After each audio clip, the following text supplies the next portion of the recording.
Aujourd'hui, vidéo un petit peu particulière, je vais vous parler un petit peu de voiture électrique. C'est complètement différent quand même que de conduire une voiture classique. Et c'est pour ça qu'aujourd'hui, je voulais vous faire la vidéo des mes 10 bonnes raisons d'acheter une voiture électrique. Tout le monde ne peut pas être d'accord, évidemment, notamment sur la partie écologique, je reviendrai après dans le point 2. J'espère que ça va en aider certains, et j'espère répondre surtout à beaucoup de questions.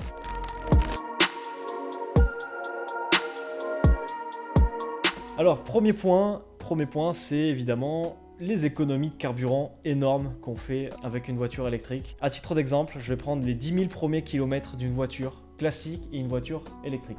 En ville, pour les véhicules thermiques, je suis parti donc sur 450 km d'autonomie avec 22,22 plein pour arriver aux 10 000 km avec un prix par plein de 55 euros. Ça nous fait 1222 euros de plein si on fait que de la ville sur 10 000 km. Avec l'entretien de 150 euros, on arrive sur un total de 1372 euros. Sur autoroute, on fait plus de kilomètres, donc ça nous fait moins de plein, 15,5 pour arriver aux 10 000 km à peu près, qui nous donne un total d'environ 1000 euros. Par contre, pour ce qui est de l'électrique, cette fois-ci, on fait donc 500 km en ville, donc ça nous fait 20 pleins. Les prix des pleins, je les ai partis sur une tranche haute de 10 euros, donc 10 x 20, ça fait 200 euros d'électricité sur de la recharge à la maison, avec un prix d'entretien annuel de 90 euros environ, ce qui nous donne 300 euros pour 10 000 km en ville. Mais par contre, pour ce qui est de l'autoroute, on fait moins de kilomètres, mais pour arriver du coup aux 10 000 km, il faut faire 33,33 recharges. Et là, pour le prix par recharge, c'est un peu plus compliqué. On va recharger environ 45 kW dans la batterie, donc de 10 à 80% sur le Kona. Pour le prix des non-membres, vous savez, c'est environ 30 centimes la minute, mais on va prendre 30 centimes du kilowattheure, ça sera beaucoup plus facile. Ce qui nous donne 13,5 euros par recharge pour les membres Ionity et 35,5 euros pour les non-membres, donc avec un tarif plein pot de 79 centimes.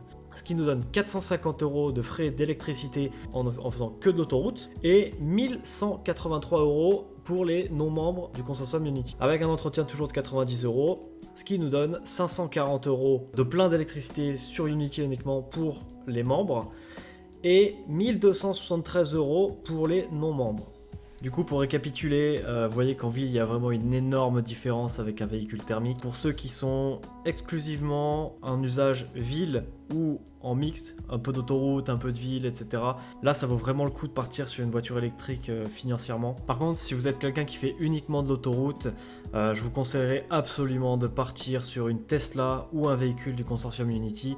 Parce que comme vous le voyez là, c'est moitié moins cher sur autoroute quand vous faites partie de ce consortium-là ou si vous êtes Tesla parce qu'ils pratiquent à peu près les mêmes prix. C'est à vous de voir si vous voulez gagner en argent mais perdre en temps ou alors gagner en temps mais perdre en argent. Ça c'est votre choix, c'est votre utilisation.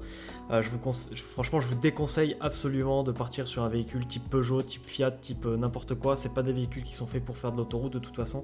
Et vous paierez beaucoup trop cher, vous voyez, 300 euros de plus en perdant du temps en plus. Mais après, l'électrique, ça a des avantages sur le long terme. Sachant qu'avec le temps, ça va être que mieux pour les voitures électriques parce que on n'utilise pas les plaquettes de frein. Il n'y a pas de liquide à changer, il n'y a pas de pièces mouvantes à changer, il n'y a pas de courroie à faire, il n'y a rien de tout ça. Donc plus on va utiliser la voiture, moins ça va être cher. Alors que sur les révisions d'une voiture thermique, plus on avance dans le temps, plus les révisions sont chères et plus l'entretien est cher.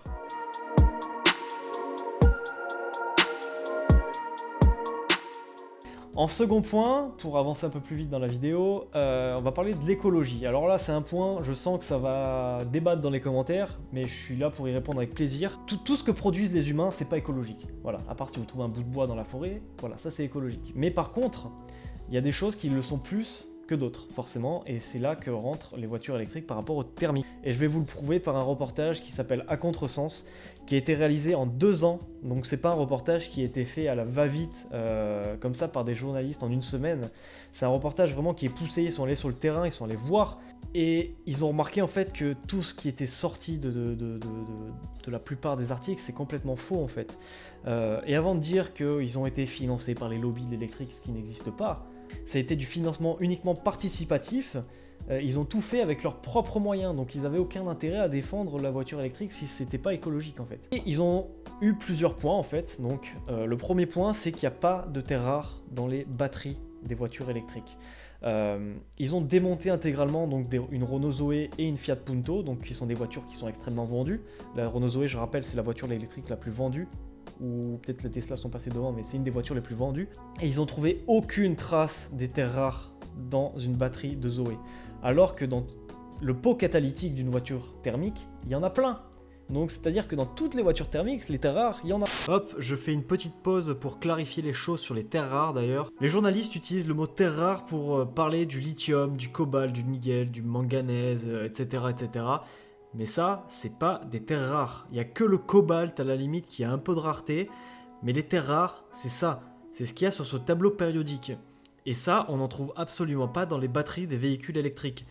Mais par contre, on en trouve dans tous les pots catalytiques des véhicules thermiques, notamment le palladium en fait, qui sert à capter les substances toxiques des gaz d'échappement des véhicules thermiques. Alors que dans les batteries des véhicules électriques, c'est des métaux classiques. Mais concernant ces terres rares, ça ne veut pas dire que les terres sont rares en soi. Ça veut dire que ces terres sont difficiles en gros à être extraites du sol. Il y en a beaucoup, le lithium, il y en a énormément sur la planète, il y a beaucoup de tout ça, mais c'est juste chiant à extraire. Voilà, je tenais à clarifier ce point, c'est pas des terres qui sont rares, c'est juste des terres qui sont difficiles à extraire. Le deuxième point, on en vient sur le lithium du coup par rapport au premier point. Donc ces deux journalistes se sont rendus au Chili dans l'une des plus grandes mines, si on peut l'appeler ça comme ça, parce que ça n'a pas la gueule d'une mine, clairement. Vous pensez que ça ressemble à ça, une mine de lithium ? Non, en fait, vous vous trompez complètement. C'est ça, une mine de lithium. C'est un système de pompage par saumure. Je vous laisse aller voir un petit peu sur Google si vous voulez plus de détails sur ça. Mais grosso modo, c'est un procédé qui extrait des minéraux dans les nappes phréatiques et qui remet ensuite l'eau dans ces nappes-là. Donc en fait, on extrait juste les minéraux dont on a besoin, mais on n'utilise pas l'eau. Mais si vous deviez retenir une chose en fait de ces mines de lithium, c'est qu'en fait on ne peut pas appeler ça des mines de lithium parce qu'à la base, le lithium c'est un sous-produit, donc pour pas dire un déchet en gros, des mines de potassium. Donc le potassium c'est utilisé pour tout ce qui est engrais, etc. dans tout ce qui est industrie. Mais par contre ils ont remarqué aussi que la majorité du lithium utilisé dans les batteries des voitures électriques ne proviennent pas du Chili, ils proviennent d'Australie, qui eux utilisent un autre système, qui utilisent même pas d'eau parce que c'est même pas de l'extraction dans les nappes phréatiques en fait pour extraire ce lithium. Pour le troisième point du coup, c'est que j'entends beaucoup dire dans les batteries, c'est les enfants qui sont allés creuser dans les mines pour le cobalt, etc. C'est que des fausses informations qui sont relayées parce qu'en fait 50 à 60% de la production mondiale de cobalt, elle vient du Congo. Ces journalistes-là, ils sont allés enquêter au Congo du coup. Et le cobalt il est principalement extrait en fait de mines qui sont industrielles avec des énormes machines. C'est que de l'industriel. En fait, ils n'auraient aucun intérêt de mettre des enfants là-dedans. Vous allez me dire, mais ouais, mais les photos, on voit des enfants qui sont en train de creuser, etc. Alors, en fait, il faut savoir qu'il y a des mines artisanales, donc des mines un peu familiales. Il y en a 20%. Ces 20%-là, la moitié d'entre elles sont légales. Donc c'est-à-dire qu'elles sont contrôlées par l'État, mais par contre la moitié donc, d'entre elles, de ces 20% là, ne sont pas contrôlées. Donc ça peut être des mines familiales, bien organisées, etc. Où là, à la limite, il peut y avoir des enfants qui travaillent dedans. C'est à peine 5% de la production mondiale du cobalt où il peut y avoir potentiellement des enfants qui travaillent dans ces mines. Mais c'est tout. Tous les minerais sont tracés, en fait. Et puis, c'est produit en quantité tellement infime qu'ils n'auraient aucun intérêt d'acheter ça. Donc cette information elle est complètement fausse et je vous invite encore une fois à aller regarder le reportage à contresens si vous ne me croyez pas. Enfin, on va en venir au recyclage des batteries. Contrairement à la fausse rumeur qui circule en disant que ouais, les batteries c'est pas recyclable, qu'est-ce qu'on va en faire, etc. C'est faux. C'est non seulement possible, mais en plus c'est rendu obligatoire par l'Union européenne. Donc c'est-à-dire qu'en fait 95% des batteries elles sont recyclées. Y compris le cobalt qui peut être lui recyclé à l'infini en fait. Donc c'est que du bénéfice. Et là j'en viens à l'info la limite la plus importante, c'est que c'est une désinformation organisée en fait autour de la voiture électrique. C'est que, comme je vous le disais au début, les lobbies du pétrole, ils ont aucun intérêt à ce que la voiture électrique marche. Donc eux s'organisent derrière, ils ont mis tellement de systèmes et de moyens pour faire cette désinformation que ça en devient limite un sketch. Ils ont juste cherché à gagner du temps pour discréditer la voiture électrique. Ils ont créé des fausses entreprises journalistiques pour créer et diffuser des faux articles sur internet. Ils en ont dépensé des millions pour ça. En citant, ils ont même dans le reportage à contresens, ils montrent même que des noms de soi-disant scientifiques, ils avaient aucun rapport. C'était des John Doe pour les designers. Vous connaissez John Doe, c'est un nom qu'on utilise pour mettre sur des maquettes, etc. Le journaliste s'appelait John Doe. Et ça, il y en a partout, ça pullule sur internet comme pas possible. Et en fait, les vrais médias se disent « Ah ouais, ils ont fait des recherches là-dedans », alors que pas du tout, c'est que de la connerie. Du coup, comme je vous le disais, les journalistes et les médias qui se renseignent pas bien, eh ben, ils vont diffuser ce genre d'articles, ce qui va créer une haine autour de la voiture électrique et qui va participer du coup pleinement à la désinformation. Pour vous dire, il y a même un article qui est sorti qui disait que les Hummer, vous savez, les énormes véhicules américains qui étaient à la base des véhicules militaires, il disait que c'était moins polluant qu'une voiture électrique. Vous vous rendez compte de l'absurdité de la chose quand même. Donc grosso modo en fait, les VE, les véhicules électriques, ils sont victimes malgré eux de la désinformation globale qu'ils peuvent subir. Je peux pas vous blâmer, je peux pas blâmer les médias qui se renseignent pas bien parce qu'ils n'ont pas forcément 2 ans à mettre dans des reportages sur la voiture électrique. Mais voilà, aujourd'hui je pense que c'est important de remettre la vraie information sur le devant de la scène. À l'utilisation, un VE ça pollue pas par rapport à un véhicule thermique, puisque à la limite il y aura juste les freins qu'on utilise, mais quasiment pas en fait, on peut même pas les inclure dans la pollution atmosphérique, les freins des voitures électriques, puisqu'il y a le frein moteur. Il y a que les pneus qui polluent comme une voiture normale, mais aujourd'hui il y a des pneus spéciaux pour les véhicules électriques à forte efficience, donc ils vont avoir moins de roulement et qui donc vont moins polluer aussi. Et concernant la recharge, vous allez dire ouais, vous se déplacez juste la pollution et tout. Alors, on va remettre les choses au clair, en gros que même si vous rechargez sur une production d'électricité à 100% au charbon, ça polluera toujours 30% de moins qu'une voiture thermique à l'usage. Par contre, en France, où l'électricité elle est complètement décarbonée, je ne viendrai pas sur le débat du nucléaire ou pas, là on parle du CO2 notamment, c'est une forme complètement décarbonée, du coup la voiture électrique quand elle se recharge elle pollue pas, elle rejette absolument pas de CO2, notamment aujourd'hui en plus sur les bornes de recharge qui sont alimentées à 100% par des énergies renouvelables, on peut pas dire que la recharge ça pollue et que la pollution elle est déportée, non c'est complètement faux ça aussi.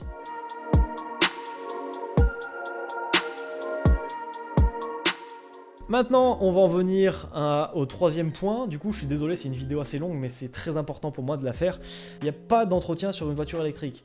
Alors, vous allez me dire, ouais, mais t'as dit qu'il y avait un entretien par an. Oui, certes, il y a un entretien par an, c'est normal. Certains constructeurs l'obligent, mais les constructeurs comme Tesla, par exemple, il n'y a pas d'entretien. C'est-à-dire que la voiture, elle va se diagnostiquer toute seule en général, comme sur le font les Tesla. Chez Hyundai, par contre, eux, c'est tous les 15 000 à peu près, comme sur une voiture thermique. Mais les entretiens sont 10 fois plus simples et en fait c'est juste des vérifications et c'est pas du remplacement de pièces, c'est pas du changement d'huile ou il n'y a rien de tout ça, du coup ça coûte rien et du coup c'est 2 fois plus rapide. Il y a seulement au 2e entretien où il faut changer le liquide de frein parce que c'est le premier liquide de frein, mais tout le reste après en fait il n'y a absolument rien à faire, c'est juste des vérifications. Il n'y a pas de consommable, il n'y a pas d'huile, il n'y a pas de liquide. Il n'y a pas tout ça, et du coup les entretiens ils reviennent forcément beaucoup moins cher, et c'est très important de souligner ça.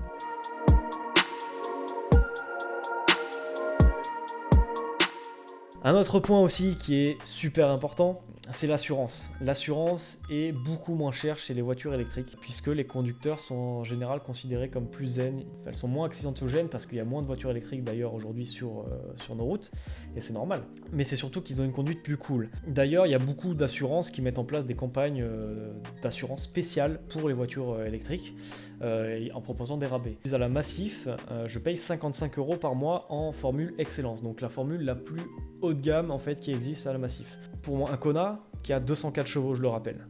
Ma copine, donc, qui a une Seat Ibiza de 95 chevaux, paye 62 € en tout risque chez AXA. Mais voilà, c'est encore une preuve qu'on fait des économies, même sur l'assurance, sur une voiture électrique.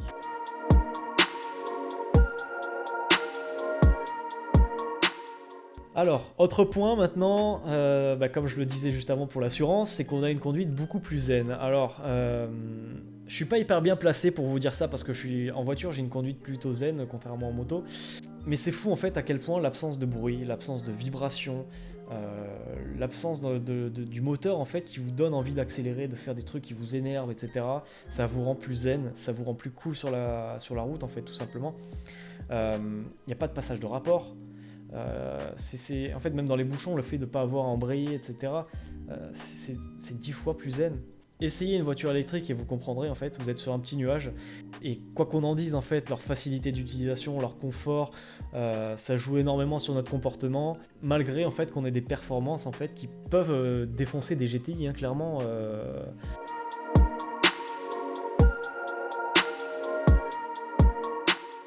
Du coup, j'en viens, c'est des voitures puissantes, comme je vous le disais juste avant. Le couple, on l'a instantanément. Il y a énormément de coupes sur une voiture électrique. C'est un peu du on-off en termes d'accélération. C'est magique pour mon Kona qui fait 1,7 tonne, c'est quand même assez conséquent. Il fait le 0 à 100 en 7 secondes. On a des accélérations qui sont franches, c'est hyper rapide en fait. Vous avez vraiment l'impression de mettre limite dans une sportive en fait. Et j'ai déjà fait la course, c'est pas bien, hein. J'ai déjà fait la course avec des voitures un peu sportives et le Kona avait rien à envier à des voitures qui sont à la base faites pour le sport. Et ça, j'étais super content. Bon, après, sur le circuit, etc., évidemment, elle va se faire éclater, c'est normal. Mais voilà, sur des petites lignes droites, sur des petits où on a envie de se faire plaisir, ça marche fort et c'est vraiment cool. Mais le seul défaut ici, c'est que la vitesse est limitée à 170 km/h. Je suis pas le fou, je roule pas à ces vitesses-là, j'en ai rien à foutre. Mais par contre, ceux qui ont envie de faire, c'est sûr, de taillader sur l'autoroute et prendre des risques, là oui, je peux le comprendre que ça peut en rebuter certains.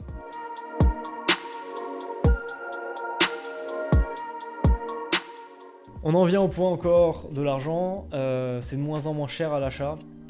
Plus les années passent, plus les prix baissent puisque la technologie évolue, les constructeurs se mettent de plus en plus à construire des véhicules électriques, donc il y a de plus en plus de concurrence.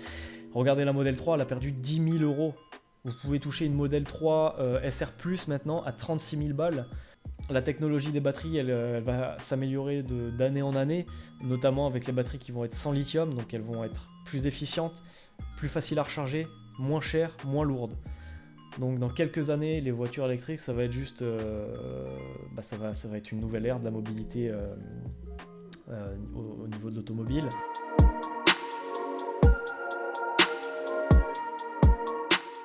Maintenant, un point très important aussi, les bornes. D'ici, je pense, 1 à 3 ans, il n'y aura plus aucun problème pour se charger. Ça va même devenir plus simple que de faire un plein d'essence. Ça sera juste plus long, certes, mais bon. Ça, vu qu'il y en aura partout, je pense qu'on va recharger à droite, à gauche, c'est vachement pratique. Pour vous donner un ordre d'idée, Carrefour, 2000 bornes avant 2023. 10 000 bornes pour Leclerc 2025, des bornes rapides, je tiens à plus de 50 kWh, voire même 175 si je dis pas de bêtises.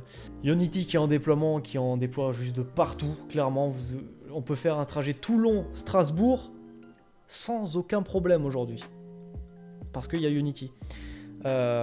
Proviridis aussi qui se met à mettre des bornes super rapides un peu partout à 175 kWh au tarif de 40 centimes, donc c'est ultra avantageux.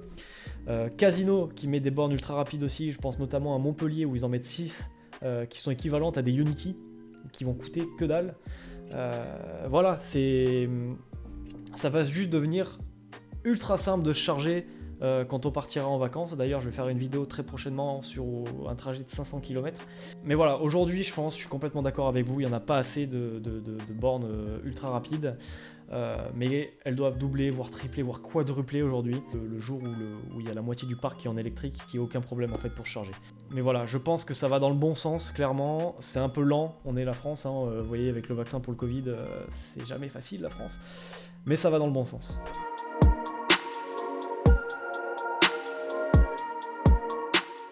Enfin, avant-dernier point, c'est un point qui peut ne pas intéresser tout le monde, mais c'est que c'est des voitures qui sont ultra connectées. Tesla sont pionniers dans la voiture ultra connectée, comme Apple l'était avec les smartphones. On peut voir la position sur la carte, on peut voir les trajets, on peut allumer le chauffage, la clim à distance, on peut programmer la recharge, recevoir des notifications en cas de forçage de la voiture.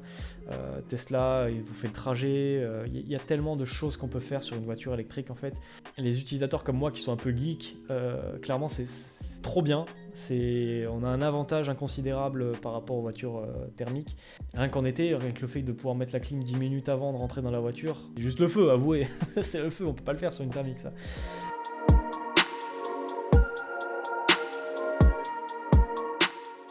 Et enfin, dernier point qui je pense le moins important, c'est qu'il y a des places de parking qui sont réservées, je pense notamment à Paris, où il y a beaucoup de places réservées aux voitures électriques. Et il y a des prix attractifs pour certains stationnements, notamment en sous-sol, où il y a des prix attractifs pour tout ce qui est voiture électrique. Donc ça fait encore une fois des économies à ce niveau-là. Donc voilà les potes, bon je suis désolé, c'était une vidéo qui est quand même assez longue, mais qui je pense peut intéresser beaucoup d'entre vous à sauter le pas pour les voitures électriques, et notamment à vous montrer que les voitures électriques c'est pas ce qu'on en dit, c'est pas tout ce qu'on dit sur l'écologie notamment. Essayez de bien vous renseigner avant de lire certains articles. Regardez le reportage à contresens, je peux ne que vous le conseiller. Je suis pas pro-électrique, on m'aurait dit les voitures électriques c'est de la merde, ça pollue plus. J'aurais absolument pas fait ce genre de vidéo. Mais aujourd'hui c'est prouvé. Il y a des gens qui ont fait des recherches, c'est vraiment poussé, on fait beaucoup d'économies. Certes, ça prend plus de temps pour un long trajet, je pense notamment pour les commerciaux notamment. Là, je vais vous le dire clairement, n'achetez pas de voiture électrique si c'est hormis Tesla. Il n'y a pas assez de bornes aujourd'hui, il n'y a que Tesla qui vous permet de faire des longs trajets sans aucune difficulté et en rechargeant en 20 minutes.